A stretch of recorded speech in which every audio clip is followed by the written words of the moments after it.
சாய் பக்தர்களுக்கு என் அன்பு வணக்கங்கள். ஓம் சாய்ராம்.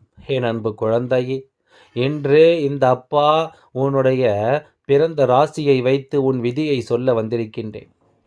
சாய் அப்பா சொல்ல வந்திருக்கின்ற விஷயத்தை என்னவென்று என் குழந்தை செவிகொடுத்து கேட்க வேண்டும். ஏனென்றால், உன்னை சுற்றி நடக்கக்கூடிய சில விஷயங்கள் இப்பொழுது உன்னுடைய வாழ்க்கையில் என்னென்ன மாற்றங்களை கொண்டு வந்து சேர்க்கிறது என்பதனை நீ நிச்சயமாக புரிந்து கொள்ள வேண்டும்.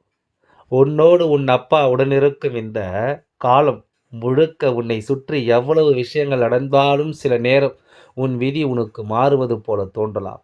ஆனால் உண்மையாகவே உன்னுடைய விதியில் சொல்லப்பட்டிருக்கிறது என்னவென்று இந்த அப்பா நான் சொல்கின்றேன்.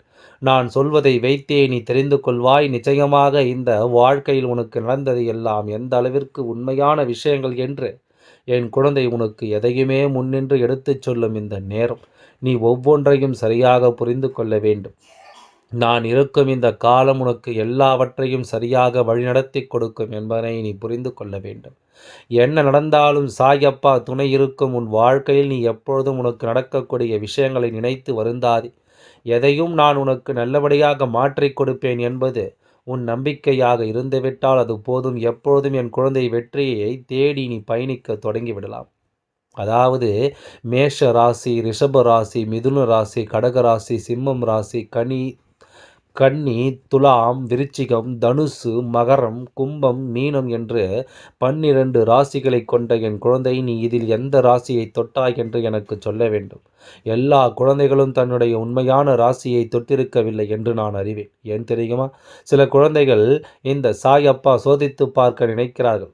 உண்மையில் சாயப்பா சரியாக சொல்லிவிடுவாரா என்று. ஆனால் நீ எந்த ராசியை தொட்டாலும் நான் உனக்கானதை உன் முன்னால் கொண்டு வந்து சொல்லிவிடுவேன். உன் வாழ்க்கை உனக்கு என்ன கொடுத்திருக்கிறது என்பதை நிச்சயமாக நான் சொல்லிவிடுவேன். முதலில் இப்பொழுது உன்னுடைய நிலைமை என்னவென்று உன் அப்பா நான் சொல்லவா? இப்பொழுது உன்னை சுற்றி என்ன நடக்கிறது என்று நான் சொல்லவா? என் குழந்தையே, நீ அமைதியாகத்தான் இருக்கிறாய். எந்த சூழ்நிலையிலும் ஒருவன் அமைதியாக இருக்கிறான் என்றால் நீ ஒன்றும் அறியாதவர் என்று அதற்கு அர்த்தம் கிடையாது. நீ பல அதிசயங்களையும் இந்த வாழ்க்கையில் சத்தமில்லாமல் கடந்து வந்திருக்கிறாய் என்பதுதானே அதற்கு அர்த்தம். இந்த வாழ்க்கையில் பல விஷயங்களை நீ கடந்து வந்திருக்கிறாய். அது உனக்கு பல கண்ணீரை கொடுத்தது. நீ சத்தமில்லாமல் கடந்து வந்திருந்தாலும் நீ சிந்திய கண்ணீர்களும் நீ சந்தித்த அவமானங்களும் உன்னை மெதுவாக ஒரு பாறையாக மாறிவிட்டது. ஒரு காலத்தில் சிறு சிறு பிரச்சனைகள் வந்தாலும் சிறு சிறு காயங்கள் ஏற்பட்டாலும் அதற்கான அலறியடித்து என் குழந்தை எப்பொழுது பெரிய பெரிய அடிகளையும் இடிகளையும் ஒரு அமைதியான புன்னகையோடு நீ தாங்குகின்றாய் என்றால் அது இந்த காலம் உனக்கு கற்பித்து கொடுத்த மிகவும் கடினமான ஒரு பாடம்தான். சத்தமாக எதையும் சொல்வது, சத்தமிட்டு கொண்டும் கூச்சலிட்டு கொண்டிருப்பதும் உன்னுடைய பலவீனம். நீ அமைதியாக இருப்பதுதான் உன்னுடைய வலிமை என்பதனை மறந்து விடாதே. அந்த அமைதி இதயம் நான் கடப்பேன் என்று உள்ளுக்குள் உனக்கு உறுதியாக சொல்லக்கூடிய ஒரு தன்னம்பிக்கை கூறிய விஷயம் அல்லவா? இந்த தன்னம்பிக்கையை உனக்கு நான் முழுமையாக தந்து கொண்டிருக்கிறேன் என்பதனை மறந்து விடாதே. எப்பொழுதுமே என் குழந்தை, இந்த வாழ்க்கையில் நீ சந்தித்த ஒவ்வொரு விஷயங்களும் இப்பொழுது கொஞ்சம் கொஞ்சமாக உன்னை பக்குவப்படுத்தி கொண்டிருக்கிறது என்பதுதான் உண்மை. எந்த நிலையில் இருந்தாலும் இப்பொழுது நாம் யாரையும் எதையும் எதிர்பார்க்க கூடாது என்று தெளிவு உனக்கு கிடைத்து விட்டது. பல காலங்கள் இது போன்ற மனிதர்களை எல்லாம் சந்தித்து இந்த வாழ்க்கையில் நீ உனக்கு கிடைத்த ஏமாற்றங்களை எல்லாம் வெளியில் சொல்ல முடியாத அளவில்தான் உனக்கு இருக்கிறது என்பதை நீ மறந்து விடாதே.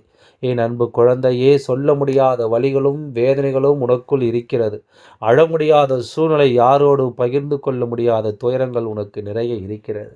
நெஞ்சுக்குள் முள் குத்துவது போல ஒரு தவிப்பு உனக்குள் இருக்கிறது.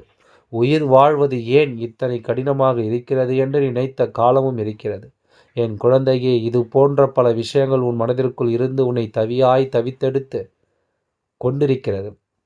எந்த அளவிற்கு நாம் நம்மை தெளிவாக யோசிக்கின்றோம், எந்த அளவிற்கு நாம் சரியாக நம்மை வழிநடத்துகிறோமோ அதை பொறுத்து இந்த வாழ்க்கை மாறும்.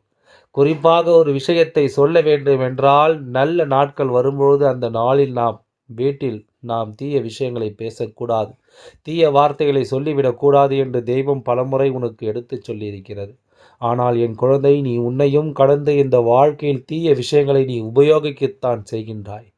தீய விஷயங்களை என்னவென்று நீ இங்கு சொல்லத்தான் செய்கின்றாய். தீய வார்த்தைகளை அதிகமாக யோசிக்கின்றாய். நீயே உன்னை காயப்படுத்த, கட்டுப்படுத்த நினைத்தாலும் சில நேரங்களில் இது போன்ற வார்த்தைகள் உன் வீட்டில், அதாவது இந்த நாளில்,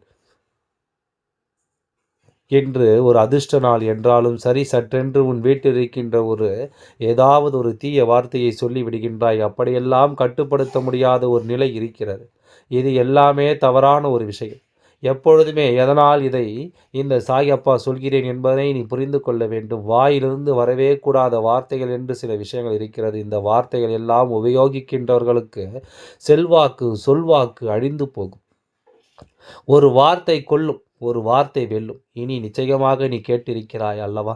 அப்படிப்பட்ட ஒவ்வொரு விஷயங்களையும் நாம் கவனமாக எதிர்கொள்ள வேண்டும் என்பதை மறந்து விடாதே. நீ உச்சரிக்கும் மந்திரத்திற்கு எவ்வளவு சக்திகள் உள்ளதோ அதுபோல நீ பேசும் வார்த்தைகளுக்கு சக்திகள் உண்டு. ஒருவர் வாயிலிருந்து வரவே கூடாத வார்த்தைகளை அப்பா சொல்கின்றேன், இந்த வார்த்தைகளை அதிகமாகவே நீ பயன்படுத்தி கொண்டிருக்கின்றாய். இது உன் ராசிக்கான பலன் என்பதை யாராலும் மறுத்துவிட முடியாது. ஆனால் இதை நீ தவிர்க்க வேண்டும் என்று தான் அப்பா சொல்கின்றேன். நாசமாக போயிட்டு நன்றாகவே இருக்க மாட்டாய். எங்கேயாவது தொலைந்து உருப்படவே மாட்டாய். செருப்பாலை அடிப்பேன் உன்னை என்பது போன்ற இந்த சொற்கள் எல்லாம் அதில் அடங்கும். சாயப்பா உனக்கு சொல்லித்தரவே இந்த விஷயங்களை சொல்கின்றேன் தவிர, சாயப்பாவிடத்திலிருந்து வார்த்தைகள் சொல்லிவிட்டாரே என்று என் மீது நீ பழியை போட்டு விடாதே. உனக்கு நீ தெரிந்து கொள்ள வேண்டும் அல்லவா?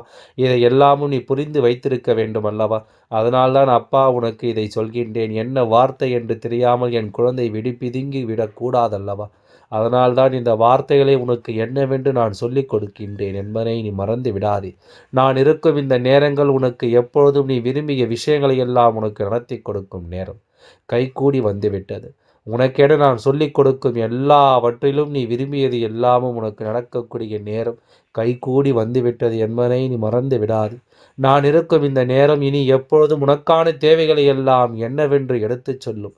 நீ விரும்புகின்ற விஷயங்கள் எல்லாமும் நிச்சயமாக உனக்கு நடத்தி கொடுக்கும் என்பதை நீ மறந்து விடாதே. எதை நினைத்தும் எதையோ யோசித்து இனிமேலும் என் குழந்தை நீ உன்னுடைய இந்த நல்ல நேரத்தை விட்டுவிடாதே. உனக்கு நல்ல நேரம் தொடங்கிவிட்டது. உனக்கான நல்ல வாழ்க்கை ஆரம்பித்து விட்டது. நீ நினைத்தது எல்லாம் நடக்கும்படி உனக்கு எல்லாம் சரியாகவே நடக்கும் என்பதனை நீ புரிந்து கொள்ள வேண்டும். என் அன்பு குழந்தையே, எதுவென்றாலும் சரி, உன்னோடு நான் இருக்கும் இந்த நிலைகளை எல்லாம் நீ கவனமாக தெரிந்து கொண்டு, நான் இருக்கும் இந்த நொடிகளில் நீ ஒவ்வொன்றையும் சரியாக புரிந்து கொள்ள வேண்டும். உன்னோடு நான் இருக்கும் இந்த நேரம் உனக்கு நல்லதை உருவாக்கி எதையெல்லாம் நீ சரியாக புரிந்து கொள்ள வேண்டுமோ, மனமுடைந்த இந்த வாழ்க்கை உனக்கு எதையெல்லாம் நடத்துகிறதோ, எதையெல்லாம் மனமுடைந்து என் குழந்தை நீ ஏற்றுக்கொள்கிறாயோ அதை எல்லாமும் சரியாக உனக்கு நான் எடுத்துச் சொல்ல வருகின்ற இந்த நேரம், இந்த வாழ்க்கை உனக்கு சில விஷயங்களை கொஞ்சம் கொஞ்சமாக தெரியப்படுத்தும். இப்பொழுது இருக்கின்ற இந்த நிலை நிரந்தரமில்லை என்பதனை புரிந்து கொண்டு, இப்பொழுது இருக்கின்ற இந்த சூழ்நிலை பல மாற்றங்களை தரும் என்பதனை புரிந்து கொண்டு, நிச்சயமாக நீ எல்லாவற்றையும் நல்லபடியாக நடத்த வேண்டும் என்பதை நீ புரிந்து கொள்ள வேண்டும். உன்னோடு நான் இருக்கும் வரை நீ எதையும் உணர்ந்து புரிந்து கொண்டு நீ நல்லபடியாக வாழ வேண்டும் என்பதை மறக்காதே. இந்த சாயப்பாவிற்கு உன்னை பற்றி நன்றாகவே தெரியும். உன் விதிப்படி இந்த வாழ்க்கை உனக்கு என்னவெல்லாம் நடத்தி கொடுக்கிறது என்பதும் இந்த அப்பாவிற்கு நன்றாக தெரியும். இந்த சாயப்பா உடனிருந்து உனக்கு எதையும் எடுத்துச் சொல்லும் இந்த நேரம் உனக்கு நல்ல மாற்றம் நடக்கும் என்பதை நீ புரிந்து கொண்டால் அது போதும். இனி எதுவென்றாலும் நான் சொல்லும் இந்த சொல் உன் வாழ்க்கையை உன் வசமாக்கி கொடுப்பதை நீ நிச்சயமாக புரிந்து கொள்ள வேண்டும் அல்லவா? உன்னோடு உடனிருந்து இந்த அப்பா இத்தனை காலம் உன்னை வழிநடத்தியதை எல்லாம் நீ மறந்து விடாதே. நான் இருக்கும்பொழுது உனக்கு எப்பொழுதும் சந்தோஷம் நிலைத்திருக்கும் என்பதை நீ புரிந்து கொள்ள வேண்டும். தேவையில்லாத விஷயங்களினால் என் குழந்தை நீ மனமுடைந்து அழுததை நான் நிச்சயமாக பார்த்திருக்கின்றேன். இனிமேலும் இதையெல்லாம் எண்ணி கலங்காமல் இரு. உனக்கு நல்லது நடக்கும் என்பதை நீ புரிந்து கொள்வாய்.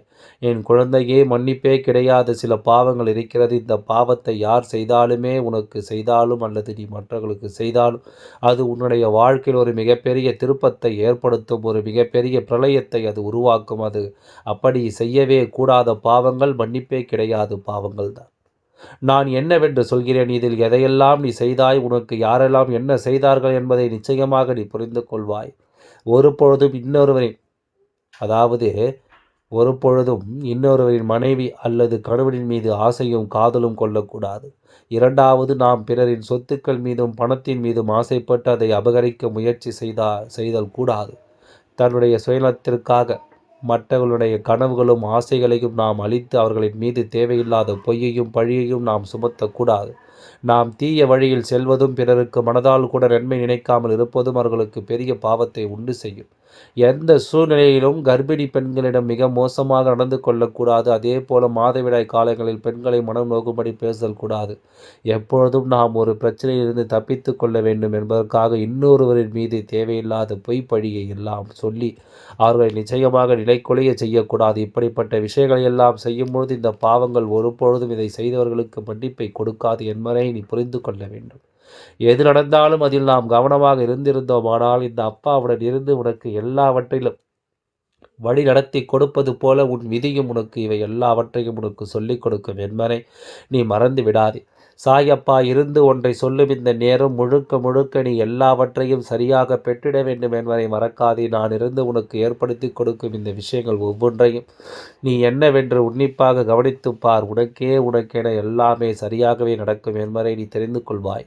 அப்படி நடந்து கொண்டு உன் வாழ்க்கையில் உன்னுடைய ராசி நிச்சயமாக உனக்கு பேரதிர்ஷ்டத்தை கொடுக்க காத்திருக்கிறது என்பதை மறந்து விடாதே. மிகப்பெரிய ஆச்சரியத்தை உனக்கு தந்தி விடாது காத்து கொண்டிருக்கிறது என்பதை மறந்து விடாதே. நீ என்ன நினைத்தாலும் ஏது நினைத்தாலும் நீ விரும்பியது ஒவ்வொன்றும் இந்த வாழ்க்கையில் உனக்கான நல்ல தருணங்களை நடத்திவிட தயாராக இருக்கிறது என்பதை நீ புரிந்து கொண்டால் அது போதும்.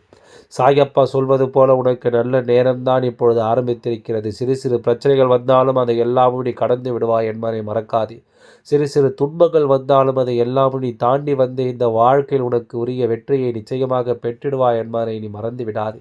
எது நடந்தாலும் நாம் இருக்கும் இந்த காலம் உனக்கு நல் மாற்றத்தை உருவாக்கி கொடுக்கும் என்பதை புரிந்து கொண்டு அதற்கு ஏற்றது போல நீயும் வாழ பழகிக் கொள்வாய்.